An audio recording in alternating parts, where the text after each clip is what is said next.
Hello, good morning, जोहार। मैं संजय और आप देख रहे हैं न्यूज़ झारखंड। चलिए जानते हैं आज की मुख्य 25 बड़ी खबरों को।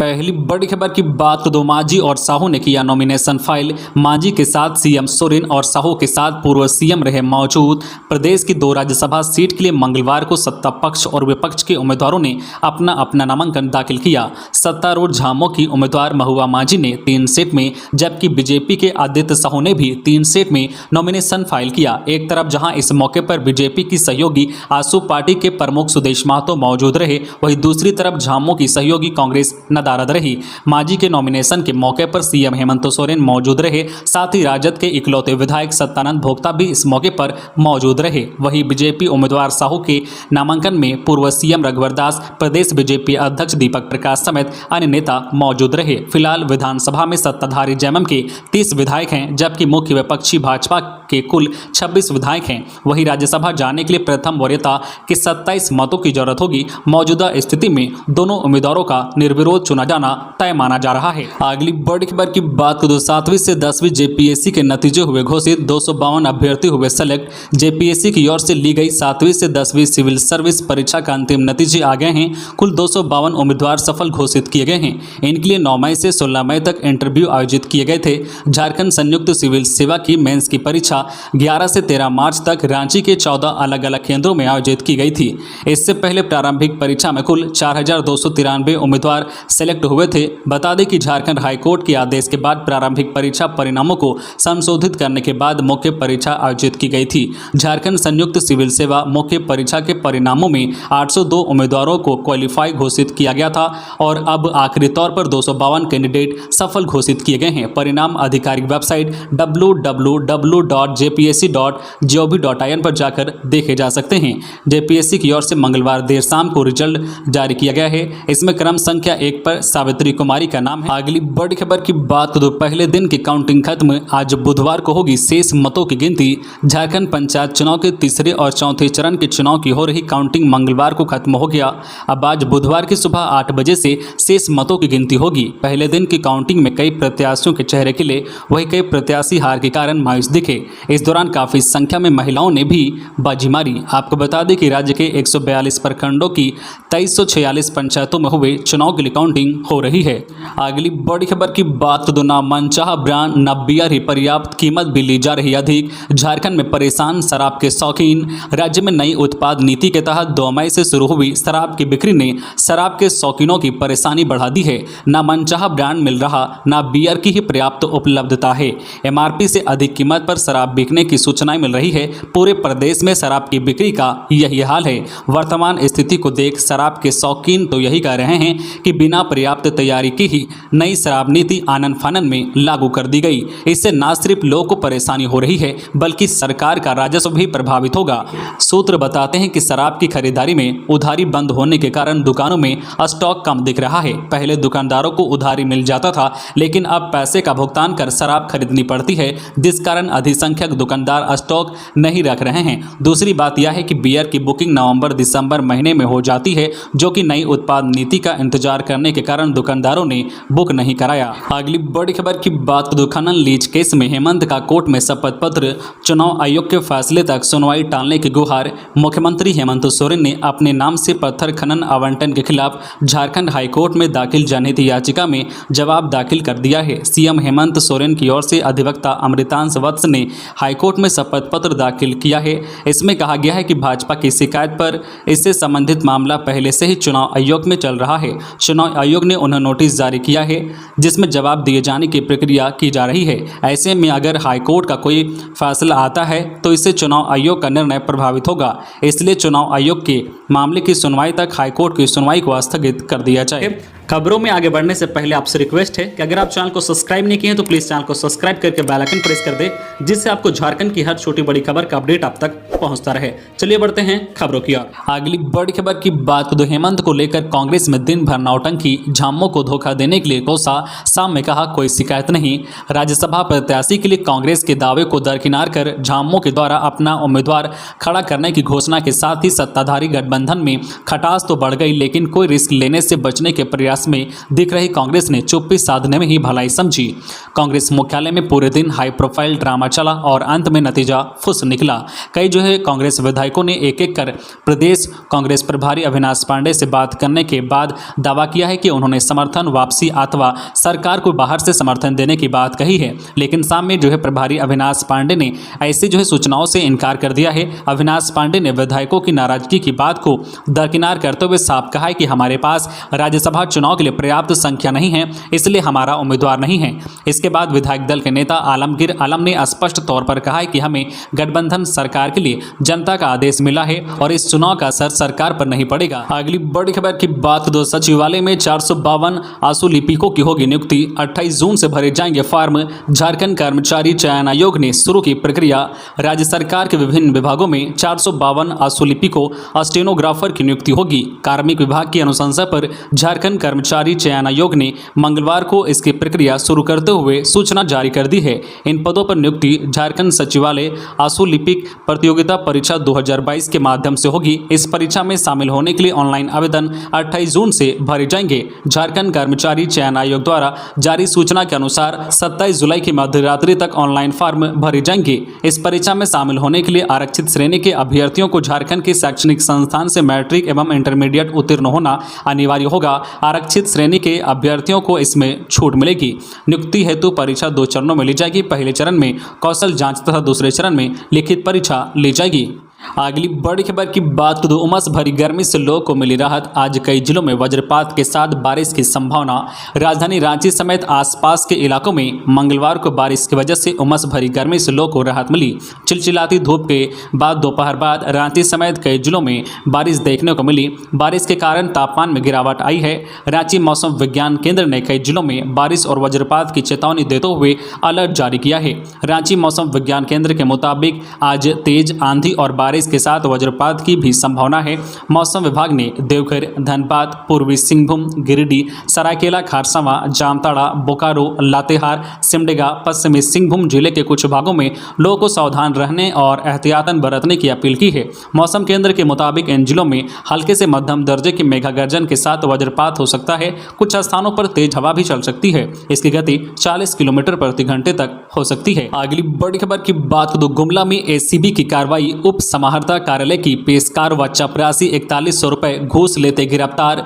गुमला में भ्रष्टाचार निरोधक ब्यूरो की तरफ से बड़ी कार्रवाई की गई है। मंगलवार को एंटी करप्शन ब्यूरो ने जिला भूमि सुधार उप समाहर्ता कार्यालय में छापा मारकर पेशकार वीणा देवी और चपरासी को 4100 रुपए घूस लेते रंगे हाथ गिरफ्तार किया है। दिव्यांग चंदू ने जमीन रजिस्ट्री का आवेदन दिया था। रजिस्ट्री के लिए पेशकार ने पैसे की डिमांड की। इसके बाद दिव्यांग ने एसीबी के समक्ष शिकायत दर्ज कराई। एसीबी की टीम ने शुक्रवार को शिकायत का सत्यापन किया था। जांच में शिकायत सही पाई गई। मंगलवार को कार्रवाई करते हुए वीणा देवी और चपरासी मजिदन बीबी को गिरफ्तार कर लिया गया। एसीबी के अधिकारी गुमला साहिद के अनुसार वीणा देवी मुख्य अभियुक्त है। इस मामले में दोनों से पूछताछ करने के बाद आगे की कार्रवाई की जाएगी। छापेमारी के दौरान कार्यालय में हड़कंप मच गया था। अगली बड़ी खबर की बात दो हेमंत सोरेन से लिपट कर रो पड़ी ममता। पूर्व विधायक प्रशांत मंडल को सीएम ने दी श्रद्धांजलि। पोड़ैयाहाट में अंतिम संस्कार। मुख्यमंत्री हेमंत सोरेन ने मंगलवार को गोड्डा जिले के पोड़ैयाहाट विधानसभा क्षेत्र के विधायक रह चुके प्रशांत मंडल के पार्थिव शरीर पर पुष्पांजलि अर्पित कर श्रद्धांजलि दी। मुख्यमंत्री ने उनके स्वजनों से मुलाकात की। रोते बिलखते स्वजनों को ढाढ़स बंधाया। उनके सामाजिक जीवन और राजनीतिक योगदान की चर्चा की। ईश्वर से दुख सहन करने की क्षमता प्रदान करने की प्रार्थना की। मालूम हो कि प्रशांत मंडल अपने इलाके का 3 बार प्रतिनिधित्व कर चुके थे। सोमवार को रांची में हृदय गति रुकने से उनका निधन हो गया था। वह करीब 60 वर्ष के थे। झारखंड मुक्ति मोर्चा से अपने राजनीतिक कैरियर की उन्होंने शुरुआत की थी। बाद में वह भाजपा में चले गए थे। अंतिम समय में वह भाजपा से जुड़े रहे। सांस लेने में परेशानी होने के कारण वह मेडिका अस्पताल में भर्ती कराए गए थे। इलाज के दौरान सोमवार रात उनका निधन हो गया था। अगली बड़ी खबर की बात दो आचार संहिता उल्लंघन मामले में पेश होंगे आरजेडी सुप्रीमो लालू यादव के कार्यक्रम में बदलाव। पटना से सीधे आएंगे पलामू। 8 जून को सुनवाई।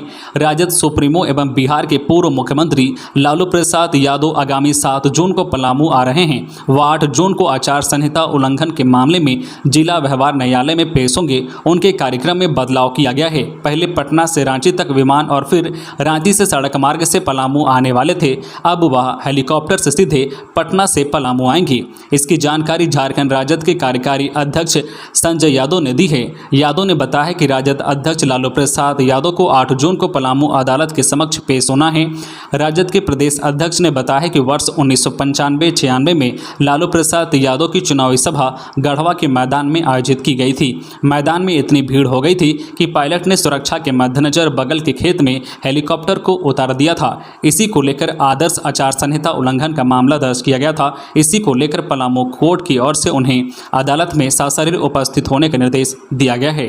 अगली बड़ी खबर की बात तो झामुमो के यूटर्न पर भी फिर कांग्रेस विधायक, कहा पर्दे के पीछे हुई है कोई डील। आनन फानन में रांची पहुंचे प्रदेश प्रभारी कर रहे हैं 1-to-1 मीटिंग। राज्यसभा चुनाव में उम्मीदवारी को लेकर झारखंड मुक्ति मोर्चा झामुमो के यूटर्न से सख्ते में आई कांग्रेस ने कहा है कि यह एक तरह से राष्ट्रीय अध्यक्ष का अपमान है। सीएम हेमंत सोरेन के राष्ट्र उम्मीदवार के नाम की घोषणा के 24 घंटे के भीतर ही कांग्रेस के प्रदेश प्रभारी अविनाश पांडे रांची पहुंचे हैं। साथ ही उन्होंने विधायकों से 1-to-1 फीडबैक लेना शुरू कर दिया है। अगली बड़ी खबर की बात तो देवघर में बड़ी वारदात। सिरसा एसबीआई में हथियार के बल पर 17 लाख की लूट, 6 अपराधियों ने दिया वारदात को अंजाम। देवघर जिले के मोहनपुर थाना क्षेत्र के देवघर दुमका मुख्य मार्ग पर सिरसा गांव में स्थित एसबीआई से मंगलवार को दिन दहाड़े सशस्त्र अपराधियों ने 17 लाख रुपए लूट लिया। बताया जाता है कि बिना नंबर की 3 पल्सर बाइक पर सवार होकर आए 6 अपराधियों ने वारदात को अंजाम दिया। घटना के बाद अपराधी पल्सर पर सवार होकर तेजी से देवघर की ओर भागे। सभी अपराधियों ने मास्क से अपना चेहरा ढक रखा था। घटना दोपहर करीब 1:45 की है। बैंक में घुसने के बाद 4 अपराधी हथियार लेकर बैंक के अंदर घुसे, वही 2 अन्य बाहर इंतजार कर रहे थे। अंदर घुसते ही अपराधियों ने हथियार के बल पर वहां मौजूद ग्राहक व स्टाफ को कब्जे में ले लिया। इसके बाद पिस्तौल के नोक पर नकदी लूटकर फरार हो गए। घटना की सूचना मिलने पर देवघर एसपी सुभाष चंद्र जाट, एसडीपीओ पवन कुमार, मोहनपुर थाना प्रभारी प्रेम भारती आदि ने मौके पर पहुंचकर घटना की छानबीन की है। वहीं जिले की सीमाओं को सील कर तत्काल वाहन चेकिंग अभियान शुरू कर दिया गया है। पुलिस अपराधियों की तलाश में छापेमारी कर रही है। वहीं बैंक के सीसीटीवी फुटेज को भी खंगाला जा रहा है। बैंक के आला अधिकारी भी वहां पहुंच चुके हैं। अगली बड़ी खबर की बात को वित्त मंत्री की पोती बिंको दूसरी बार बनी मुखिया, चियांकी को बनाएगी मॉडल पंचायत। झारखंड के वित्त मंत्री रामेश्वर उरांव की पोती बिंको उरांव पलामू जिले के सदर मेदिनीनगर प्रखंड की चियांकी पंचायत से मुखिया निर्वाचित हुई है। बिंको लगातार दूसरी बार मुखिया बनी है। वह झारखंड त्रिस्तरीय पंचायत चुनाव 2015 में भी चियांकी पंचायत से निर्वाचित हुई थी। झारखंड के वित्त मंत्री रामेश्वर उरांव चियांकी के मूल निवासी है। उनका यहाँ पर घर है। उनके भाई तुलसी उरांव के बेटे उमेश उरांव की बेटी जो बिंको चियांकी से दूसरी बार मुखिया का चुनाव लड़ रही थी, इसलिए सबकी नजरें चियांकी के परिणाम पर थी। चियांकी पंचायत में मुखिया के लिए कुल 8 प्रत्याशी खड़े थे। बिंको ने समीर तिग्गा को पराजित कर मुखिया की कुर्सी बरकरार रखी है। बिंको ने 213 वोटों के अंतर से जीत दर्ज की है। अगली बड़ी खबर की बात तो कोडरमा पुलिस की सूचना पर रांची में रेड, 150 पेटी अवैध शराब बरामद, 4 तस्कर गिरफ्तार। पुलिस ने ओरमांझी इलाके में छापेमारी कर भारी मात्रा में अवैध शराब बरामद किया है। शराब की खेप बिहार पहुंचाया जाना था, लेकिन उससे पहले ही कोडरमा पुलिस की सूचना पर रांची पुलिस ने कार्रवाई करते हुए अवैध शराब को बरामद किया है। 4 तस्करों को भी धर दबोचा है। कोडरमा एसपी ने रांची के सीनियर एसपी को यह जानकारी दी थी कि रांची के रास्ते एक लग्जरी कार में भारी मात्रा में अवैध शराब लेकर कुछ तस्कर बिहार की तरफ निकले हैं। सूचना मिलते ही रांची पुलिस अलर्ट हो गई और सभी सीमावर्ती थाने को अपने अपने क्षेत्र में वाहन चेकिंग अभियान चलाने का निर्देश जारी कर दिया। इसी बीच ओरमांझी टोल नाके के पास पुलिसकर्मी जब वाहनों को चेक कर रहे थे, तब एक लग्जरी कार आती दिखाई दी। पुलिस वालों ने जब कार को रोकने का इशारा किया, तब उसमें मौजूद 3 लोग कार को बीच सड़क पर रोककर जंगल की तरफ भागने लगे। हालांकि पुलिस की टीम ने तीनों को खदेड़ कर धर दबोचा। कार की तलाशी लेने पर उसमें से भारी मात्रा में अवैध शराब बरामद किया गया। अगली बड़ी खबर की बात करें तो कोरोना काल में किसानों ने करोड़ों लोग की बचाई जान, अन्य दाताओं को सम्मानित करना बीजेपी की प्राथमिकता। अर्जुन मुंडा मंगलवार को शिमला में गरीब कल्याण सम्मेलन आयोजित की गई, जिसमें पीएम मोदी शामिल हुए।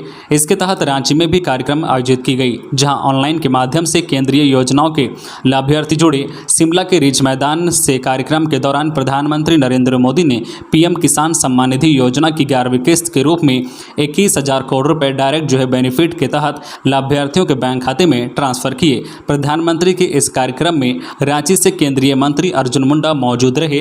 रांची के भारतीय प्राकृतिक राल एवं गोंद संस्थान में आयोजित कार्यक्रम में सैकड़ों किसान और लाभार्थी उपस्थित थे। केंद्रीय आदिवासी मंत्री अर्जुन मुंडा ने कहा है कि प्रधानमंत्री नरेंद्र मोदी के मार्गदर्शन में देश के 10 करोड़ से ज़्यादा किसानों के खाते में 21,000 करोड़ रुपए ट्रांसफर किए गए हैं। अगली बड़ी खबर की बात करें तो राष्ट्रपति से सम्मानित प्रशांत को जेपीएससी में मिला 39 रैंक, बनेंगे डीएसपी। पिता पुत्र दोनों हो चुके हैं राष्ट्रपति से सम्मानित। राज्य के चतरा जिले के गिद्धौर इलाके के निवासी प्रशांत कुमार को मंगलवार को घोषित हुए जेपीएससी नतीजे में 39 रैंक मिला है। प्रशांत और उनके पिता को राष्ट्रपति के हाथों सम्मानित भी किया गया है। प्रशांत को सामाजिक कार्यों के लिए, जबकि उनके पिता देवचरण दांगी को राष्ट्रीय शिक्षक सम्मान मिला है। प्रशांत की 10वीं तक की शिक्षा सरस्वती विद्या मंदिर चतरा में हुई है, जबकि 12वीं उन्होंने डीएबी हेहल रांची से किया है। प्रशांत इंटरनेशनल यूथ एक्सचेंज प्रोग्राम के तहत दक्षिण कोरिया में भारत का प्रतिनिधित्व भी कर चुके हैं। उन्होंने बीआईटी मेसरा से केमिकल इंजीनियरिंग करने के बाद एक निजी कंपनी में बतौर सहायक प्रबंधक कार्य किया है, जिसके बाद ग्रामीण विकास से स्नातकोत्तर की डिग्री प्राप्त हासिल की है। अगली बड़ी खबर की बात करें तो नक्सली क्षेत्रों में रात में हेलीकॉप्टर सुविधा पर विचार। झारखंड के नक्सल प्रभावित इलाकों में रात में हेलीकॉप्टर के परिचालन की सुविधा स्थापित करने की संभावना पर विचार कर रहा है, ताकि तेजी से सुरक्षा बलों की तैनाती और वापसी हो सके। अधिकारियों ने जानकारी दी है। छत्तीसगढ़ के साथ साथ झारखंड नक्सल प्रभावित राज्यों में शामिल हैं, जहां पर राज्य पुलिस के साथ बड़ी संख्या में केंद्रीय सुरक्षा कर्मी तैनात हैं। अधिकारियों ने बताया कि केंद्रीय गृह मंत्रालय के अधिकारियों ने हाल में वामपंथी उग्रवाद प्रबंधन योजना के लिए केंद्रीय एजेंसियों की सहायता के मकसद से नए अग्रिम परिचालन ठिकानों और शिविरों की स्थापना के लिए परामर्श बैठक की थी। इसके बाद अगली बैठक झारखंड सरकार के प्रतिनिधियों के साथ हुई, जिसमें रात को हेलीकॉप्टर परिचालन की सुविधा विकसित करने की संभावना पर चर्चा की गई। गृह मंत्रालय ने वाम उग्रवाद प्रभावित इलाकों में विशेष केंद्रीय सहायता योजना की प्रगति की समीक्षा के लिए भी जिला अधिकारियों के साथ 2 बैठक की।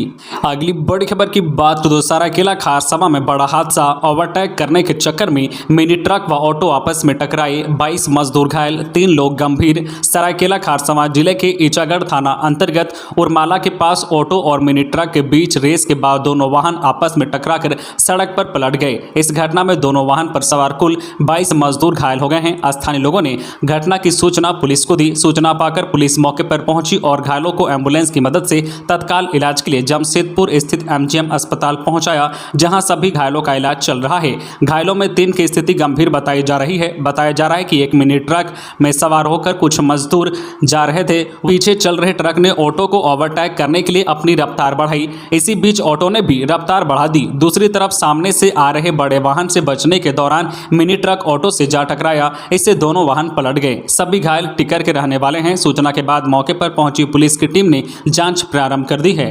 तो ये थी आज की झारखंड की टॉप बड़ी खबरें। इसी तरह झारखंड की हर छोटी बड़ी खबर देखने के लिए आप हमारे चैनल न्यूज झारखंड चैनल को सब्सक्राइब करके बेल आइकन प्रेस कर दीजिए, जिससे आपको झारखंड की हर छोटी बड़ी खबर का अपडेट आप तक पहुंचता रहे। तो आज के लिए बस इतना ही। हमें दीजिए इजाजत, फिर मिलते हैं नेक्स्ट न्यूज में।